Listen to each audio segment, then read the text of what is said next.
Hi, welcome to the demo of long text area field tracking in Salesforce.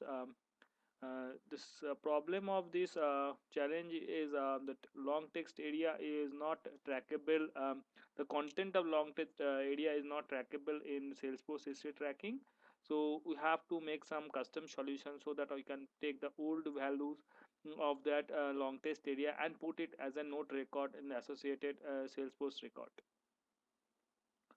So coming to the solution guideline was completely given that what we have to do. So we have to build one custom setting and one handler class which will take that request to put the record in a node record. And as per challenge testing, we are going to put it using an account object so that we can do the development. So coming to the code, also I have created one history tracking handler class here, which is written one method over there. In that method I am taking that the new map, old map, and that string is object means on which is object it is running. So this is that method. And how you are going to invoke it, it is coming from see, this is the account trigger. This is this is the test class, and now I'm going to open that account trigger as well. Okay, so this is the account trigger which is written in after update. And in after update I'm calling that handler class with the new map, old map, and the is object name account. And this handler class, once this handler class is getting invoked, it is trying to get this long text area field stack underscore underscore c. It's a custom setting as per the requirement. It's trying to get a record which is based on the name of that is object. I have asked this question simply in the forum, and it was they are agreed that I can use the name field instead of two custom field, so that I can minimize that any other processing based on after fetching the record. So like I'm directly getting that record for the account. I'm checking that whether any record exists in the account or not. And then if exists, that whether the field values are null or not. If and field values is not null, as not blank as well. As well as I'm checking this one is active underscore underscore c equal to true. That means you can, by using this field, you can activate or deactivate the history tracking. Here I am creating one note list which will be used to insert the record. And here I am getting that schema methods, so that I'll getting the whole describe objects. And now I am creating one is of getting the object type means which is the object type was passed in this method. So I will use this to get that account reference dynamically. Once I'm getting that, I'm doing only to describe. Here I am getting all the fields of the um,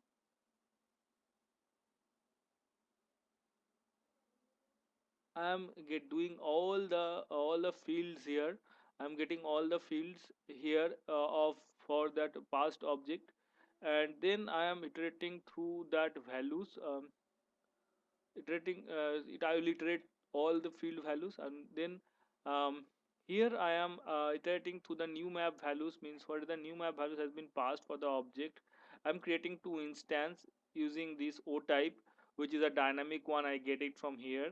And then I am assigning that new object instance and old object instance to current test object. And then I am getting from the values from the old map here. And then I'm iterating through all the fields which I got by schema.goal get global describe. And I'm checking that whether the selected field dot contains ignore case field name. That means the field is present in the custom setting or not. If it is present, then only I'm coming here. I'm checking that the new instance is not equal to old instance value, and as well as checking that old instance value was null or not, because it was told that storing the null values it's not required. So if this value is null, then we need not to, we can ignore the storing of the null values. So this has been ignored. And now I'm setting the node title. Field name is changed by user info dot get name, and this I'm showing the system dot now. It was told that only it can be tracked by the created by time and created by, but it is good to put this thing in that title thing, because it's not a very big thing. So I'm putting as a for more user convenient way. So I'm putting the field name, which is the field has been changed, and then who has been changed by user info dot get name, and why when it was changed. Now I am creating the body of that old value was, I'm putting one a new line, and then I'm putting that old value here, and creating a node and adding it to that node list. Earlier time I was in an assumption that I will create that one node attachment as a node for the single record, means what are the fields got changed. If there are three fields got changed, I will put three records in the node record. But later it was identified that the body of the node will is same as the long text area. So if it is occupying a more almost the same values, then it is not possible to put the old value in a single node if there are multiple long text area fields are getting tracked. So it's better to create a new node every time with every field.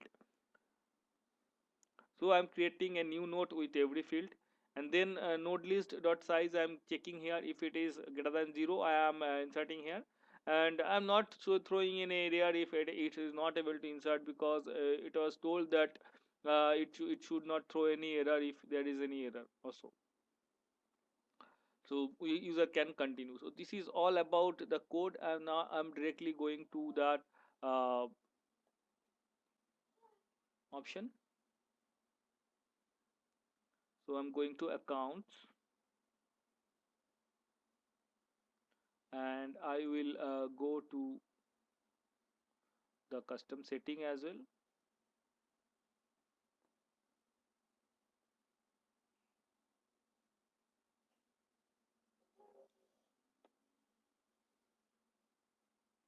So you can see this is the custom setting, where you can see there is two flag, active and field. The field will contain the values of the fields which need to be tracked.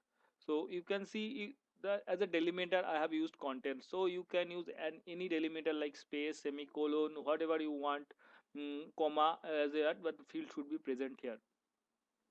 And you should put that API name here, so that there might be same label of the different fields, but it can be API name cannot be same. So, and as well the schema got get global describe give us the API name as well. So you put always the API name here, and in place of name you should place that API name of that object. Means if it is a custom object, you put that underscore c1 in place of name, and the field, if it is a custom field, you should put that API name here. Or for standard fields as well, you should put that API name of the is object and API name of the custom field. And this button is that if it is active, then only that history tracking is getting enabled, like in our Salesforce standard thing. So I like to put it as an advanced feature, extra feature, so that it's very easy to, if you don't want to track anything, then you have to make it active. And if you want sometime, then you will get it go and make it active. And you sometime you don't want to track it again, so you need not to do anything, just uncheck it and it will start working. So it won't track anything. So now I'll go to any account record. This is the record I have tested in my. So what I'll do, I will take another account and I will test on it, which is a fresh one.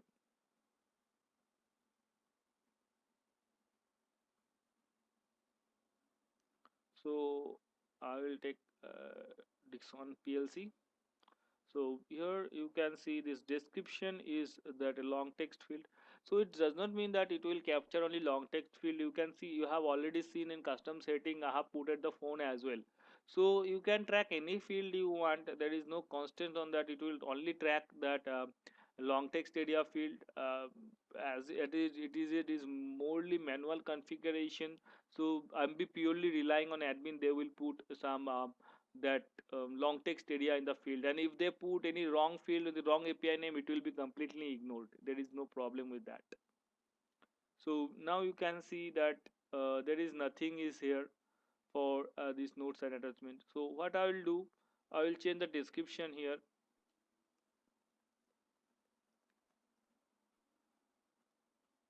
So I'm saving it.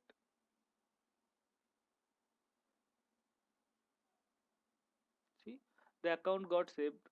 And if you come to the notes, there will be no notes and attachment because the earlier value was null. So now what I will do, I will change the description now. This is a good description. Clicking on OK. Now I'm saving it. So now if you come and scroll down to the notes and attachment, you can see description has been changed by top coder developer, which is my username, and this is the date and time you can see. So if you open this, you can see old value was this is a test. So I'm going back to my account.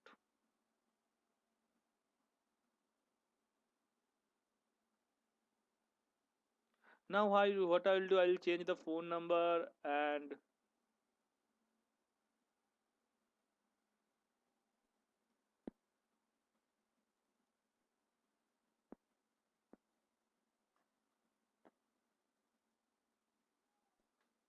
this is going back.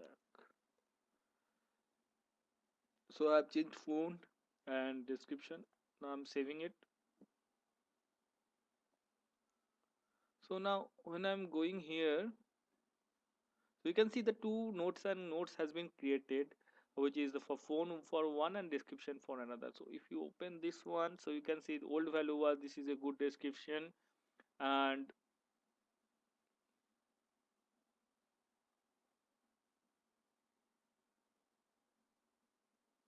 this old value is this. So this is all about the requirement. And I was also asked that the notes and attachment can be deleted or edited by who has on access to this account record. And it was told that this is out of the scope of this challenge, that how to prevent user not to modify this notes and notes record. So this is all about the demo, and I want to discuss further about that the class I have written. It's totally generic. So if you see, this is taking an S object, and it is also checking an S object. So it will work for any object present in Salesforce, whether it's a custom or it's uh, whether it's a custom object or it's a standard object. And you need not to pass anything, you just pass the object name, its object API name, and then it will start working. So it's completely generic approach to get this um, limitation of Salesforce to be worked. So, and now coming to the test class, which is pretty mentioned that how to take care of the test classes here. The coverage is more than 90%. It should be, but in my case, the test coverage is 100%. So I'll show you.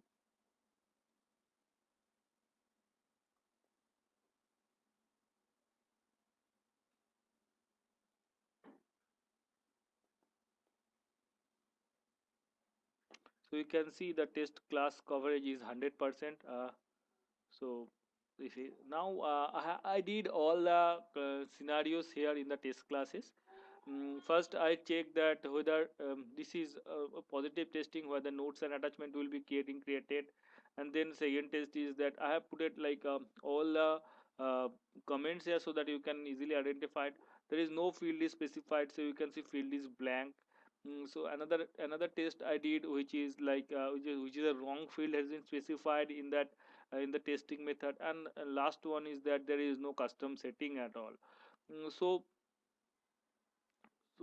these all are the negative scenarios has been handled in my test class, and as well as with one valid scenario, and we all have a system.assert is in the place, and I have used state.start and state.stop, and my test class data does not depend on the org data. So this is all about the test classes, and I have taken care of all the best practices during the coding and comment. This is all, and hope you have enjoyed the video. Thank you.